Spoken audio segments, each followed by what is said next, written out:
ओम। आज का प्रातः क्लास है 15/11/68।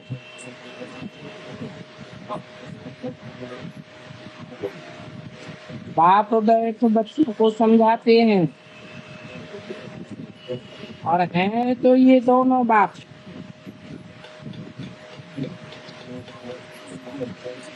और दोनों ही वेद के बाप हैं। एक है आत्माओं का बाप और दूसरा है मनुष्यों का बाप।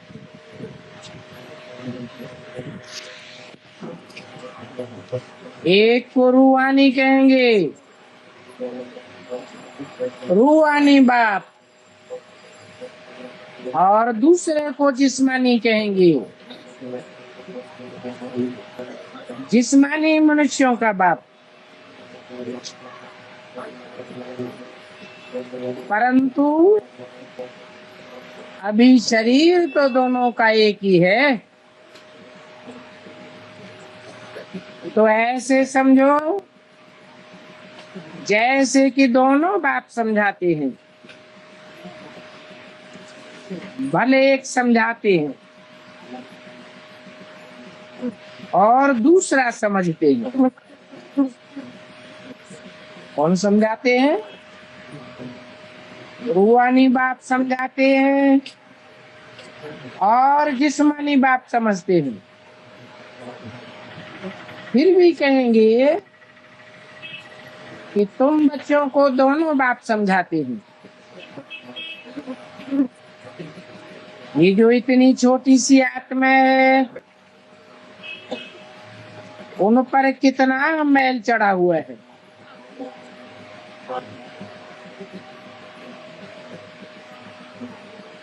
मैल चढ़ने से कितना घाटा पड़ जाता है।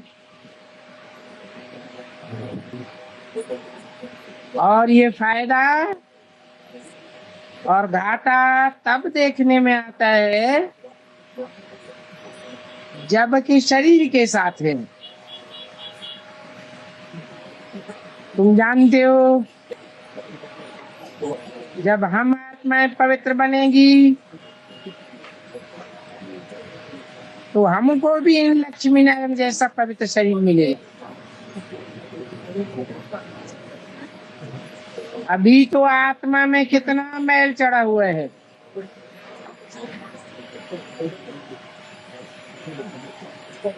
जब मधु निकालते हैं तो उनको छानने से कितना मैल निकलता है।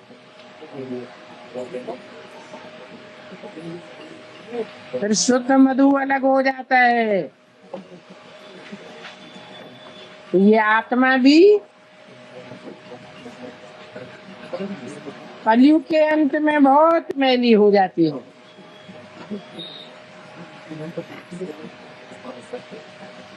तो आत्मा को ही कहा जाता है डर्टी ब्रूट। पहले आत्मा ही कंचन थी, बिल्कुल प्योर थी और शरीर भी ऐसा सुंदर था।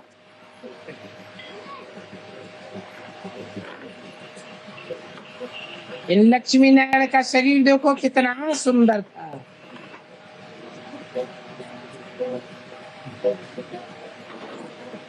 अभी मनुष्य तो शरीर को ही पूजते हैं। उन भक्तों को कोई आत्मा थोड़ी ही दिखाई पड़ती है।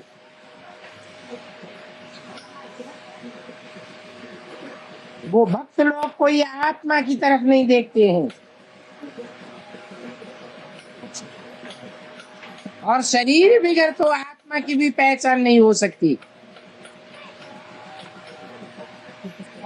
पहले आत्मा सुंदर बनती है तब चोला भी सुंदर मिलता है।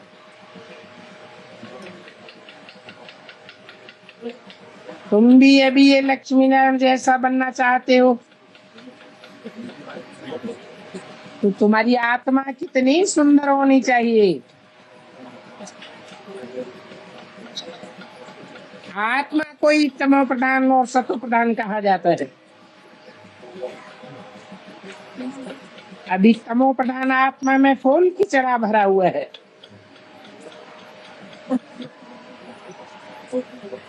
अव्वल नंबर किचड़ा है देह अभिमान का, फिर काम क्रोध लोभ मोह अहंकार का किचड़ा। तो किचड़ा निकालने के लिए छाना जाता है। अभी तो मच्छी पे बैठ विचार करेंगे तो फील होगा कि आत्मा में बहुत किचड़ा भरा हुआ है।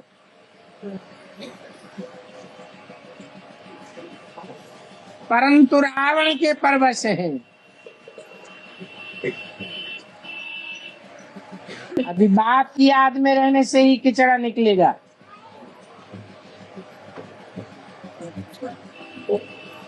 और किचड़ा निकलने में भी टाइम लगता है।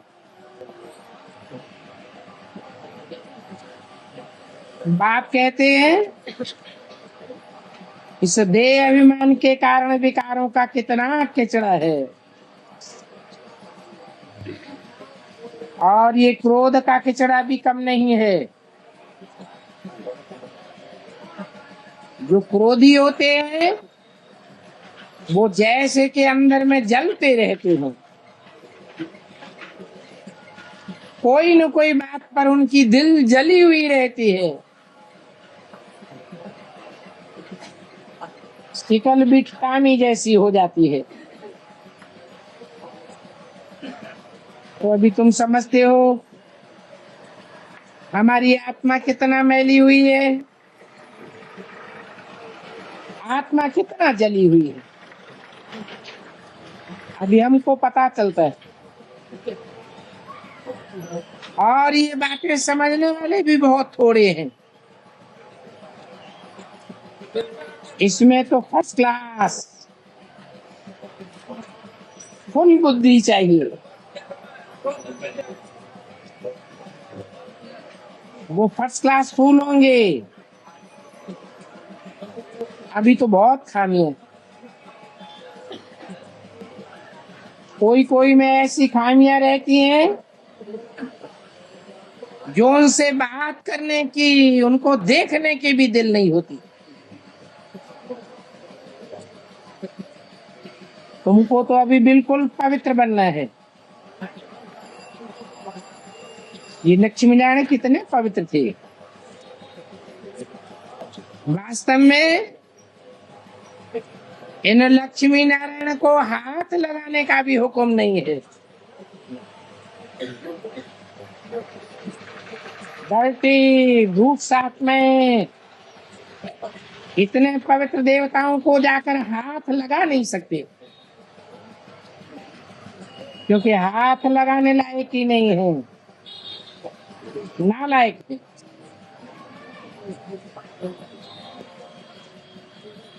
और शिव को तो हाथ लगाने की दरकार ही नहीं।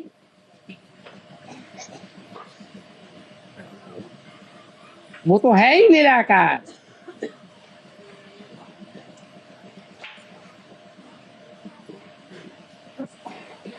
उनको हाथ लग नहीं सकता।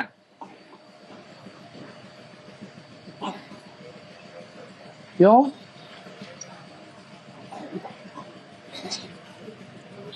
शिव साकार शरीर में नहीं आते क्या है? आते हैं या नहीं आते हैं? आते तो है। फिर उनको हाथ क्यों नहीं लगाया जा सकता?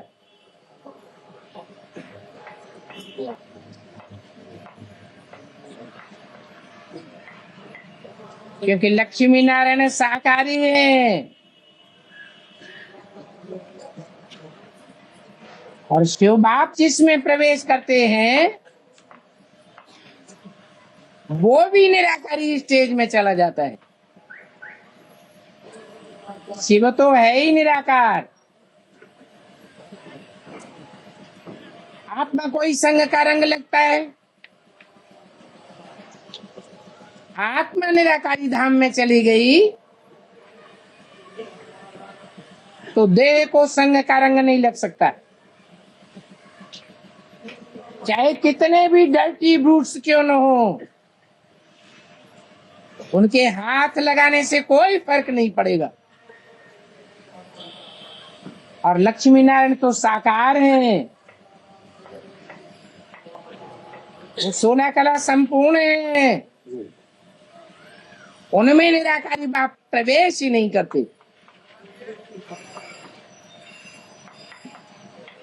उस आत्मा को तो शरीर के साथ ही रहना है,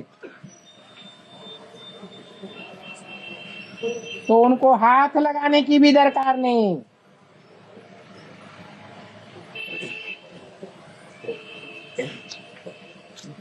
इसलिए बताया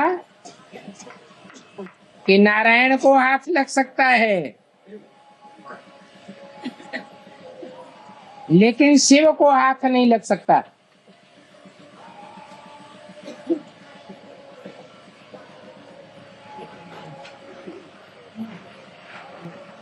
वो तो मोस्ट प्योर है, उसको कहते हैं एवर प्योर।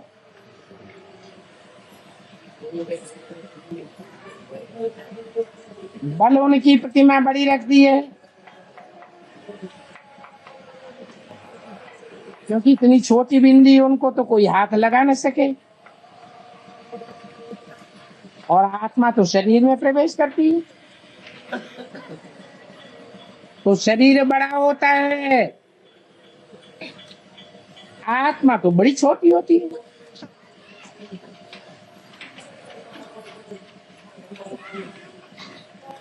और ये तो है ही कीचड़ की दुनिया। आत्मा में कितना कीचड़ा भरा हुआ है। अभी तुम तो पवित्र बन रहे हो,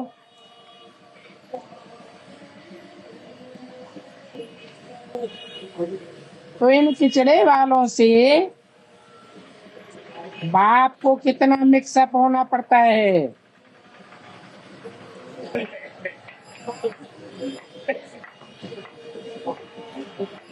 नारायण तो मिक्सअप नहीं होंगे।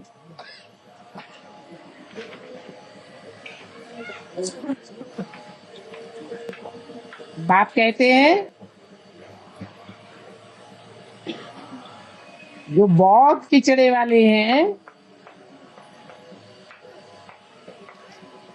वो तो शिव बाबा को छू भी नहीं सकते, क्योंकि शिव बाबा तो बहुत सीक्रेट है, एवर प्योर है।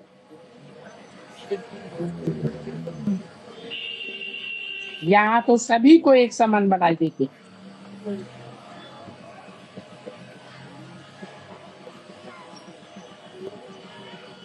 सर्वव्यापी बनाई दिया। उनको कहा ही जाता है जानवरों की दुनिया। एक दो को कहते भी हैं तुम तो जैसे जानवर हो, गधा हो, तुम मकना हाथी हो। परंतु सतयुग में तो ऐसी बातें नहीं होती हैं। अभी तुम फील करते हो हमारी आत्मा में बड़ी मैल चढ़ी हुई है। आत्मा लायक नहीं है जो बाप को याद कर सके।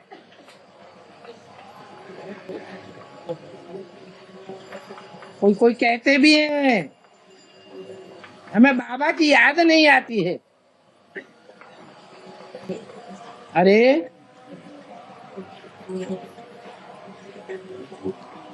बाबा को जान लिया, मान लिया, पहचान लिया, तो जो देखी हुई चीज है वो तो याद आनी चाहिए। परंतु नालायक समझकर माया भी उनको एकदम हटा देती है, याद करने नहीं देती। अब देखो बाप कितना सीक्रेट है, और तुम आत्मा बाप के द्वारा क्या से क्या बन जाती हो। अभी बाप बैठ समझाते हैं, तुमने मुझे बुलाया है ये आत्मा को शुद्ध बनाने के लिए।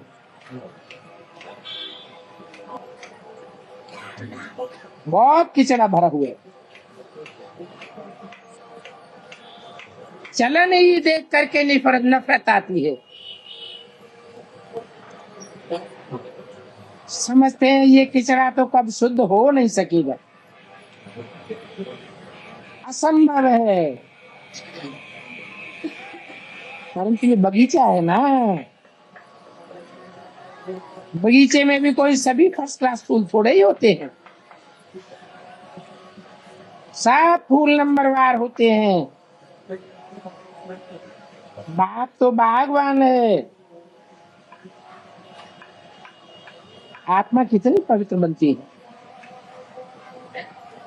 फिर कितनी मैली एकदम कांटा बन जाती है। आत्मा में ही देह अभिमान का, काम का, क्रोध आदि का किचड़ा पड़ता रहता है।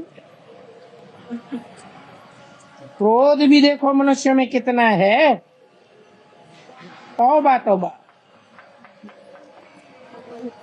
जब तुम पवित्र बन जावेंगे तो फिर कोई का मुंह देखने की भी दिल नहीं होगी। बाप भी कहते हैं सी नो इविल,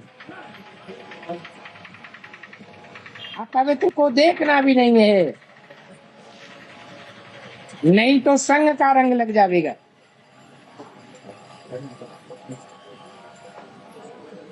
आत्मा पवित्र बने, जब पवित्र नया चोला लेती है तो फिर वो किचड़ा देखती ही नहीं। किचड़े वालों का हिसाब किताब ही नहीं रहता, जो सामने आए और उनको देखना पड़े।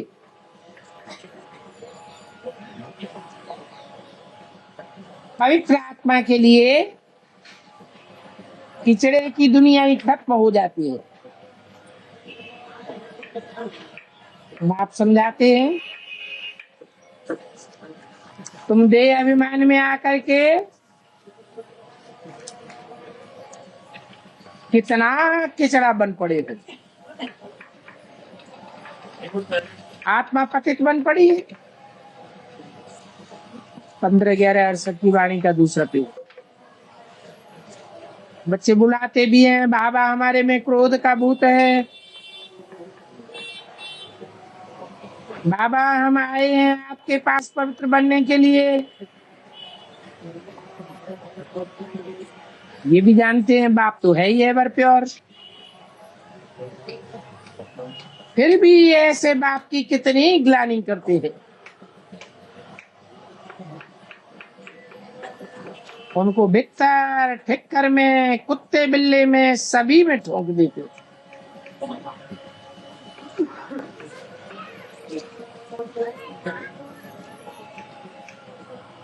वो सदाशिव है, सदैव ऊंचे के ऊंचा है,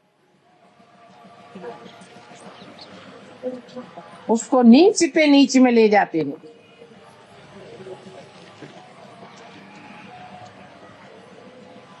कौन ले जाते हैं? ज्ञानी ले जाते हैं या भक्त ले जाते हैं?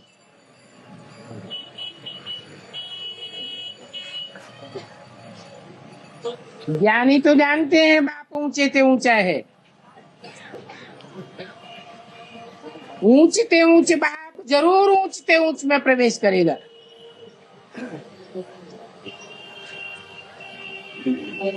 और धर्म पिताएं भी हैं, जितना ऊंचा धर्म पिता उतने ऊंचे नारायण में प्रवेश करता है। बाप बताते हैं नारायण की भी डायनेस्टी होती है ना, Narayan the first, Narayan the second, Narayan the third. तो नारायण के भी ग्रेड्स हैं। जैसे नारायण के ग्रेड्स हैं वैसे उनकी प्रजा के भी ग्रेड्स हैं। जिस नंबर पर आने वाला धर्म पिता होगा वो उसी नंबर के नारायण में प्रवेश करेगा। उस धर्म पिता के पीछे पीछे आने वाली प्रजा भी उसी नारायण के गेट वाली प्रजा में प्रवेश करेगा।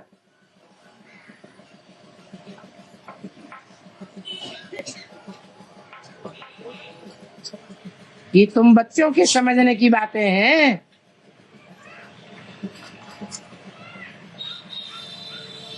भक्त तो समझते ही नहीं है।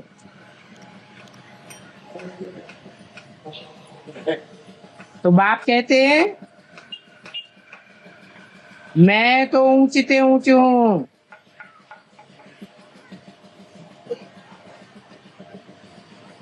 मेरे को नीचे में क्यों डाल दिया?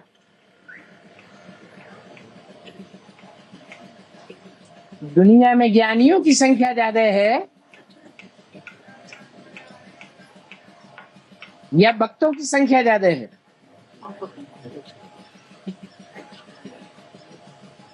ज्ञानी आत्मा ने सिर्फ तुम बच्चे बनते हो जो सन्मुख बैठकर बाप से पढ़ते हो।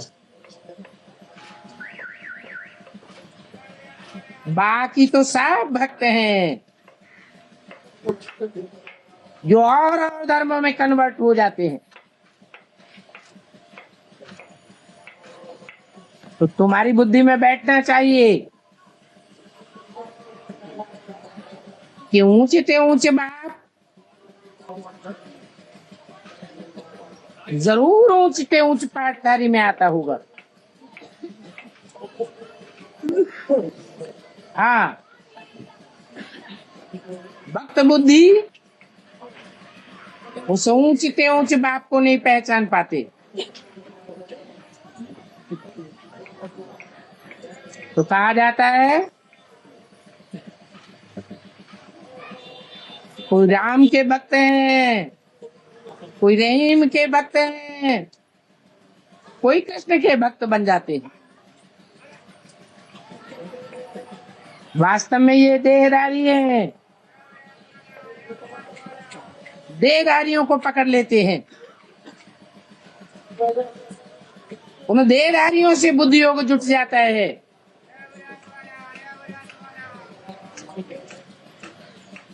तो सारी दुनिया कि ज्यादा से जास्ती मनुष्य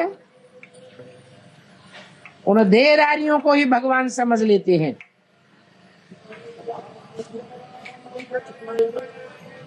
इसलिए भगवान को सर्वव्यापी समझ लिया है।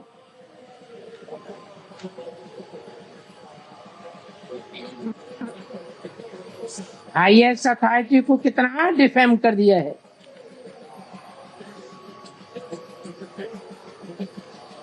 अपन पर भी बड़ी नफरत आती है। पहले हम क्या थे अब क्या बन गए। ये बातें तुम बच्चे ही समझते हो। और कोई सत्संग यूनिवर्सिटी में कहा भी ऐसी है ऑब्जेक्ट कोई भी समझा ही नहीं सकते। अभी तुम बच्चे समझते हो हमारी आत्मा में कैसे किचड़ा भरता है।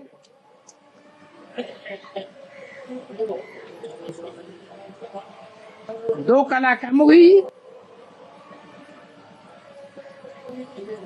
फिर 4 कला कम हो जाती है,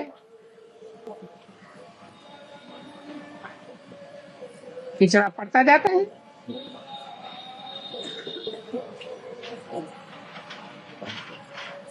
कौन सा किचड़ा पड़ता है?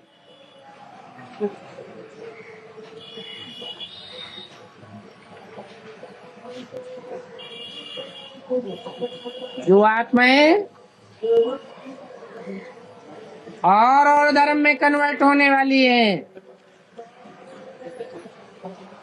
वो परम धाम से उतरती रहती है। वो कच्ची कमजोर आत्माओं का किचड़ा पड़ता है, संग का रंग का किचड़ा पढ़ते पढ़ते एकदम तमो प्रधान जाकर बनती है।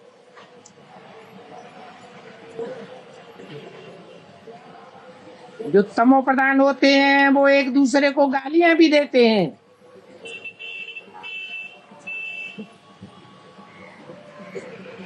कोई लोभ में, कोई क्रोध में, कोई मोह में जल मरते।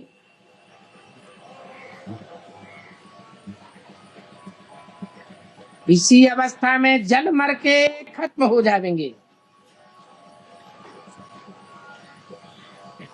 अभी तुम बच्चों को तो शिव बाबा की याद में ही शरीर छोड़ना है।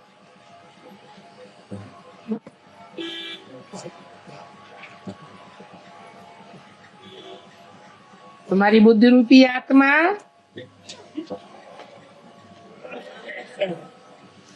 औरों के संग के रंग से डिटैच हो जाती है। एक शिव बाबा, दूसरा न कोई।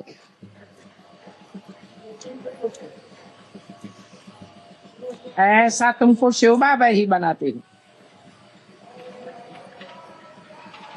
लक्ष्मी नारायण को भी ऐसा बाप नहीं बनाया। तो तुम बच्चों को अपने ऊपर कितनी खबरदारी रखनी चाहिए। फिर भी तूफान तो बहुत आवेंगे, और ये माया के तूफान तो आते ही रहते हैं।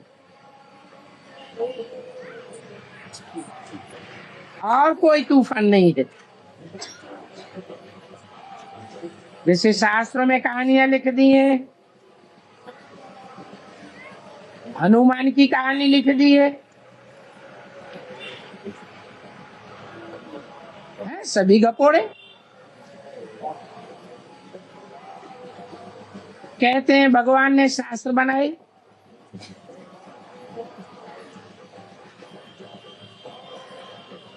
अरे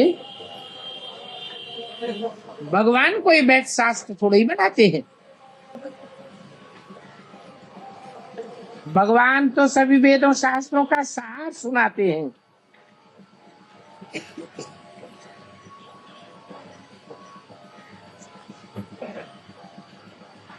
कहते हैं ये शास्त्र में भूसा भरा हुआ है। ये शास्त्र जैसे किचड़ा बनाए हुए हैं।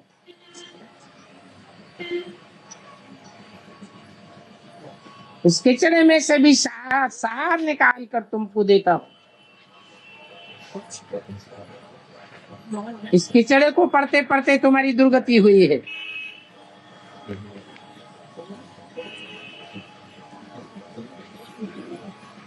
और ये किचड़े की मत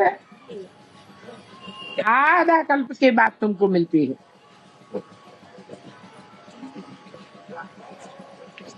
भगवान ने तो तुम्हारी सदगति की थी,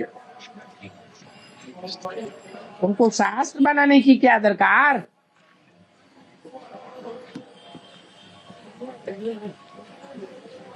वास्तव में व्यास, जिसको भगवान कहते हैं, उसने शास्त्र बनाए हैं। तो ये दुर्गति हुई है।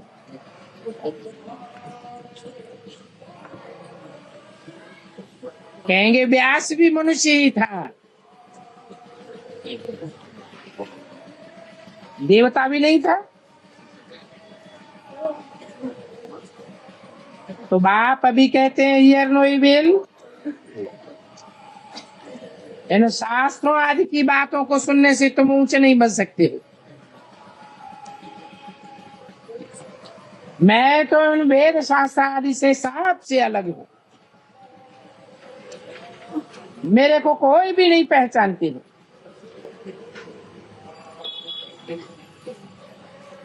तुम्हारे में भी कोई कोई ऐसे फूल हैं जो बाप के देखने लायक हैं।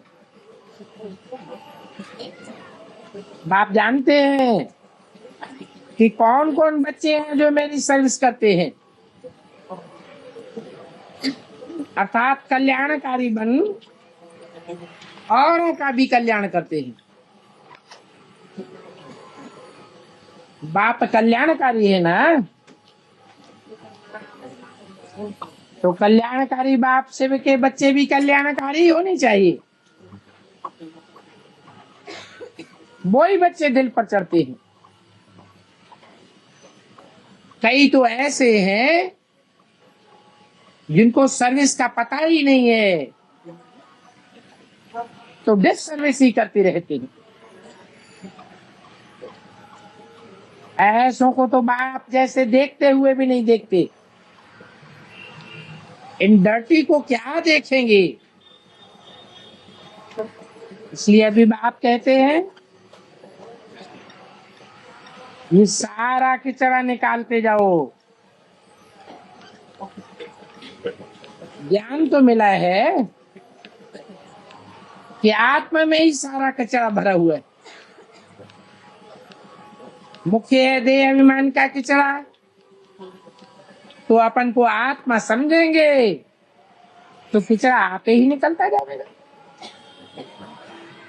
आत्मा समझो और बाप को याद करो, बल आत्मा शुद्ध बनती जाती है।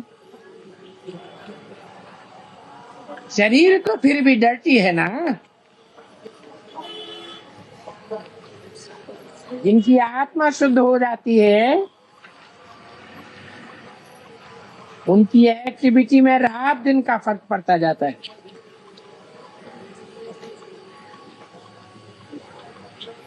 कोई शरीर पवित्र नहीं बन जाता है।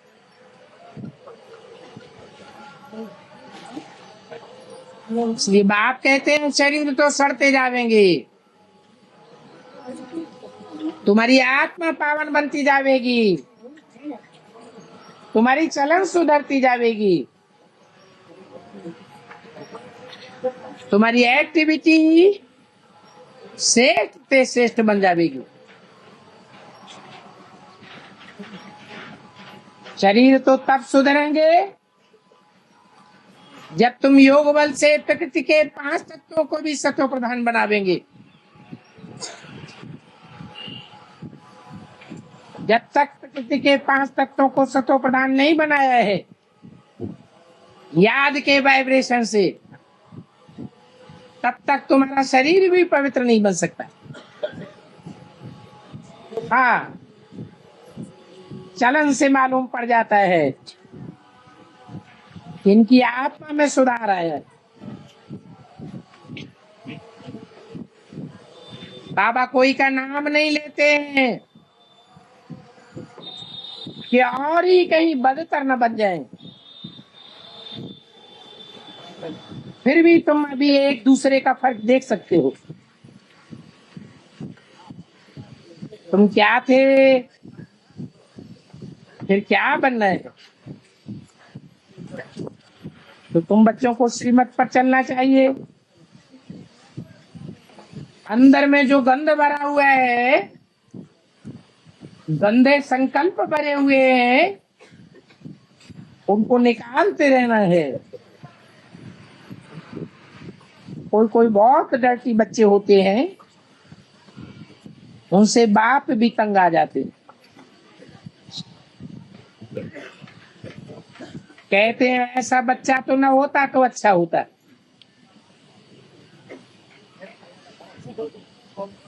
ऐसे तो फूलों के बगीचे की खुशबू होती हैं,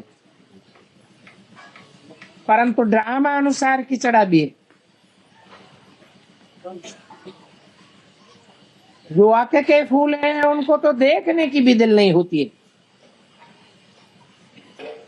परंतु बगीचे में जावेंगे तो नजर तो सबके ऊपर पड़ेगी ना। आत्मा कहेगी ये फलाना फूल है, खुशबू अभी अच्छे फूलों की लेंगे। बाप भी देखते हैं उनकी आत्मा कितना याद की यात्रा में रहती है, कितना पवित्र बनी है, और कितना फिर औरों को भी आप समान बनाते हैं। इतना ज्ञान सुनाते हैं।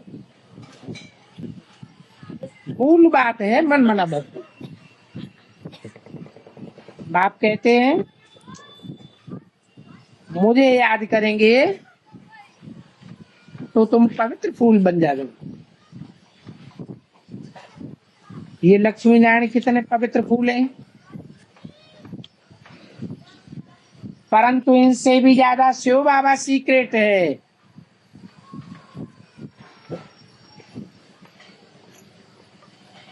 मनुष्यों को थोड़ा ही इस बात का पता है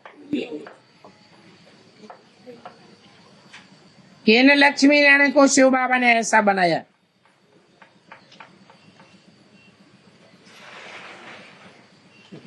तुम जानते हो कि शिव बाबा ने ही इनको ऐसा बनाया है।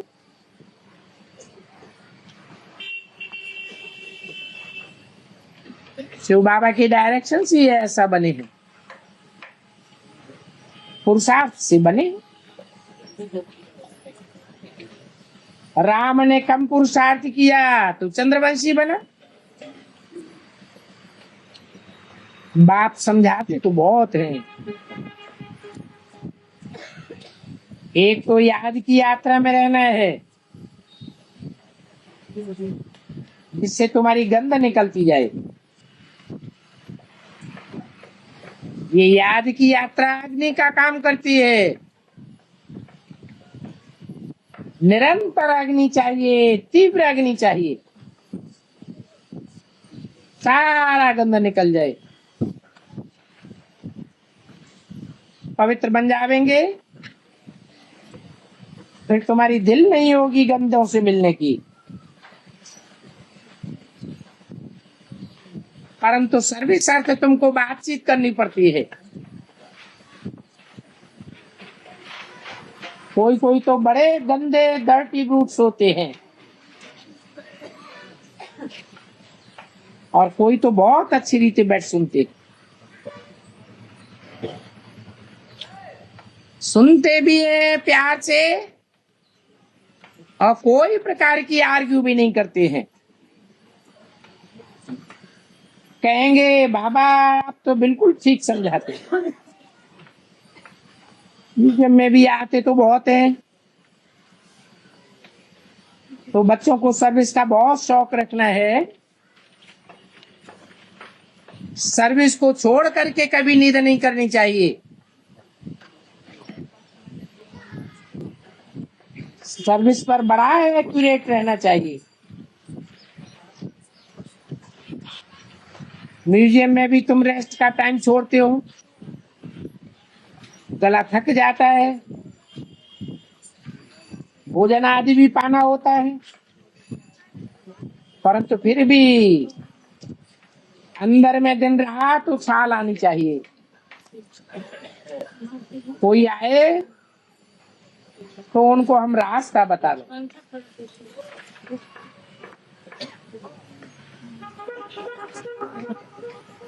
15/11/68 की वाणी का तीसरा पी। मान लो भोजन के टाइम कोई आ जाते हैं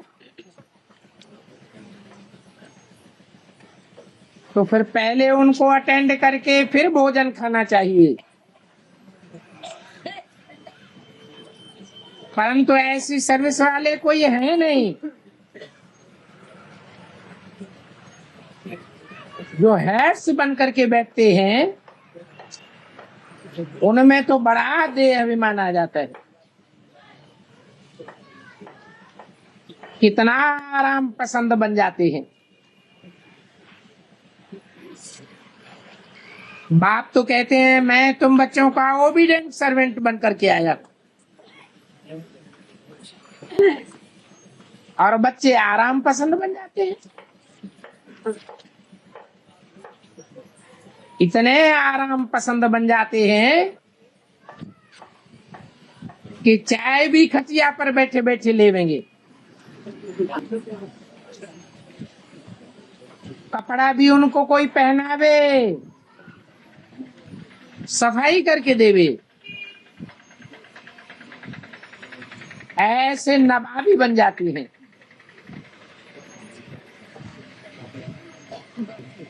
तो बाप को फिर समझाने भी देनी पड़ती है।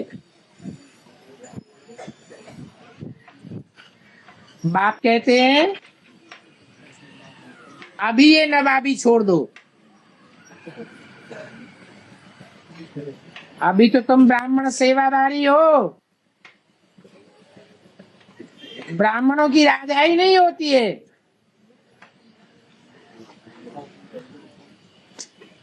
नहीं तो फिर बाप तुम्हारा साक्षात्कार भी करावेंगे। देखो अपना पद, देह अभिमान का कोल्हारा आप ही अपने पांव पर तुमने लगाया है। ऐसे बहुत बच्चे हैं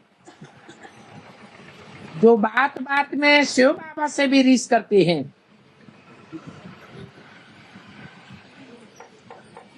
अरे ये तो शिव बाबा का रथ है, इनकी तो बहुत संभाल करनी पड़ती है। उस रथ को तो बहुत तंदुरुस्त रखना पड़ता है।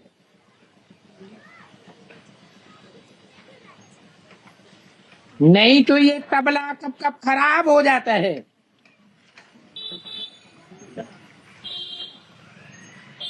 तो तुम्हारा ही घाटा पड़ जाएगा। इनसे थोड़े रीस करनी है।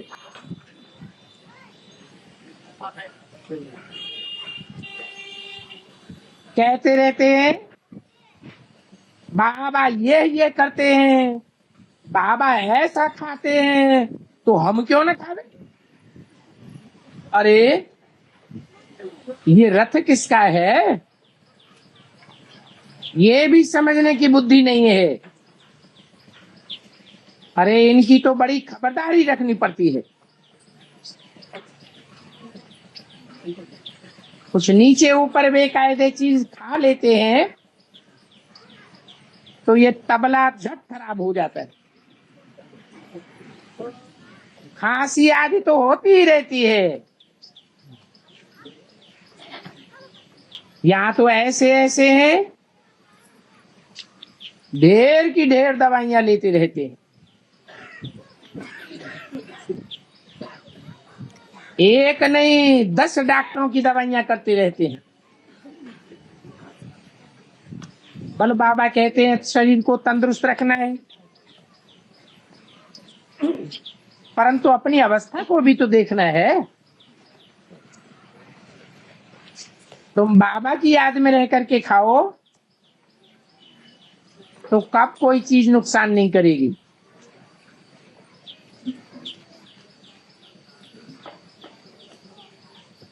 तुम्हारी याद से ही सारी ताकत भर जाएगी। तुम्हारा भोजन बड़ा शुद्ध हो जाएगा। परंतु बच्चों की वो अवस्था नहीं बनती है। बाबा तो कहते हैं ब्राह्मणों का बनाया हुआ भोजन उत्तम से उत्तम है, परंतु अब भोजन भी तब उत्तम है जब याद की यात्रा में रह करके बनाया जाए। याद में रहकर बनाने से उनको भी फायदा होगा और खाने वाले को भी फायदा होगा। परंतु देखा जाता है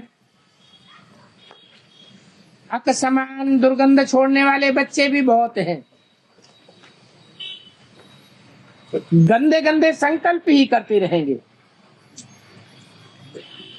वो बेचारे क्या पद पावेंगे। बाबा को तो इनके ऊपर बड़ा रहम पड़ता है। समझते हैं सुरमंडल के साज को देह अभिमानी सांढे क्या जाने, ऐसे सांढे फेल हो जाएंगे। इसलिए बाबा कहते हैं कि दास दासियां बनने से फिर भी साहूकार बनना अच्छा है।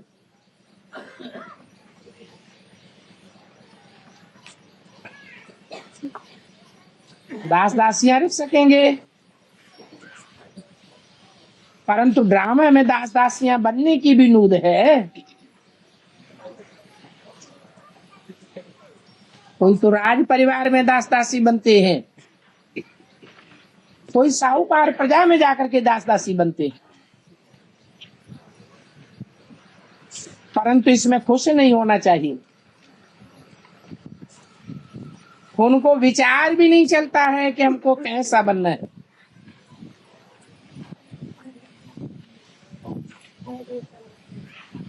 बनना तो ऐसा लक्ष्मी नारायण जैसा चाहिए, परंतु वही आसुरी चला, वही आसुरी खान पान चलता चला आता है। बाप तो कहते हैं निरंतर मुझे एक को याद करो,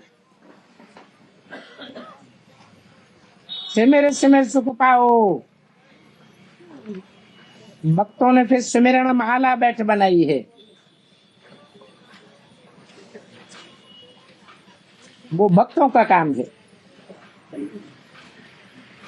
बाप तो सिर्फ कहते हैं अपन को आत्मा समझ बाप को याद करो, बस।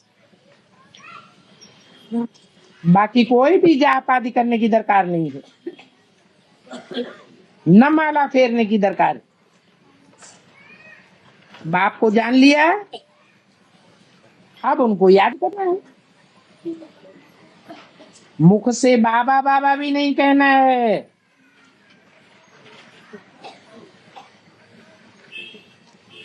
तुम जानते हो वो हम आत्माओं का बेहद का बाप है। तुमको याद करने से हम सतो प्रधान बन जाएंगे।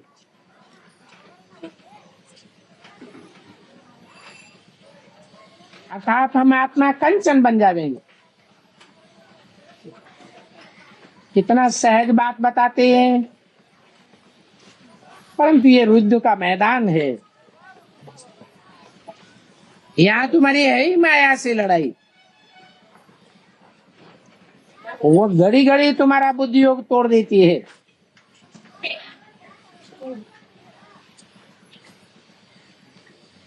जितना जितना विनाश काले प्रीति बुद्धि है, उतना ही पद मिल जाता है। नहीं तो सिवाय एक बाप के और कोई याद ना आए।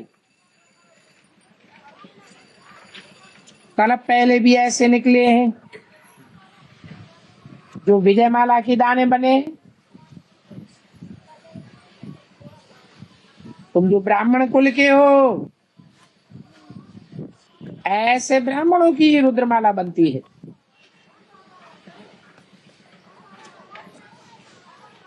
जिन्होंने बहुत गुप्त मेहनत की है, ज्ञान भी इनका गुप्त है। दान मान पद सर्विस सब गुप्त।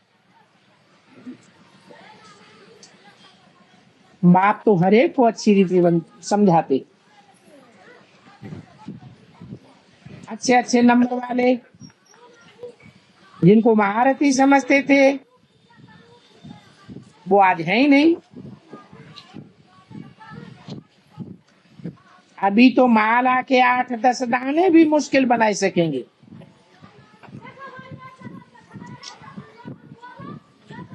क्योंकि देह अभिमान बहुत है। बाप की याद ठहरती नहीं है। माया बड़े जोर से थप्पड़ मारती है।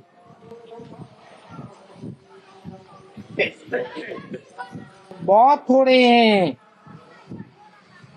जिनकी माला बन सकेगी।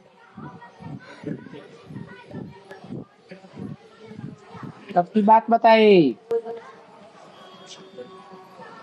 है? ये मुरली कब की है? 68 की बात बताई। उस समय ऐसे बहुत थोड़े हैं जो माला में आ सकेंगे। तो बाप फिर भी बच्चों को समझाते हैं, अपन को देखते रहो हम कितने पवित्र देवताएं थे। फिर अभी हम क्या से क्या बन गए? खिचड़ा बन गए। अभी शिव बाबा मिला है तो उनकी मत पर चलना चाहिए। कोई भी देहदारी को याद नहीं करना है, नहीं तो बहुत ऐसे हैं जो देहदारियों को ही याद करते रहते हैं। कोई की भी याद ना है, और चित्र भी कोई का नहीं रखना है।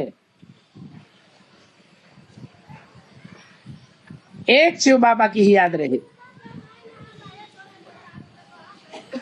शिव बाबा को तो शरीर है नहीं, और ये शरीर भी कुछ समय के लिए लोन लेना है। वो भी तुमको ऐसा देवी देवता बनाने के लिए। कितनी मेहनत करते हैं। बाप कहते हैं तुम हमको पतित दुनिया में ही बुलाते हो, फिर भी मैं तुमको पावन बनाता हूँ।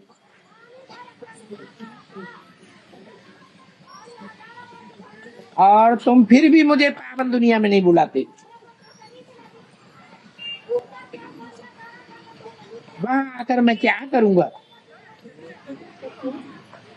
उनकी तो सर्विस ही है पतितों को पावन बनाने की। तो पावन दुनिया में तो कोई पतित होते नहीं है, तो पतित दुनिया में ही आना पड़ता है। बाप जानते हैं इस पतित दुनिया में एकदम जल करके काले कोयले बन गए, तो विकार में गिरते हैं तो एकदम काला मुंह कर देते हैं।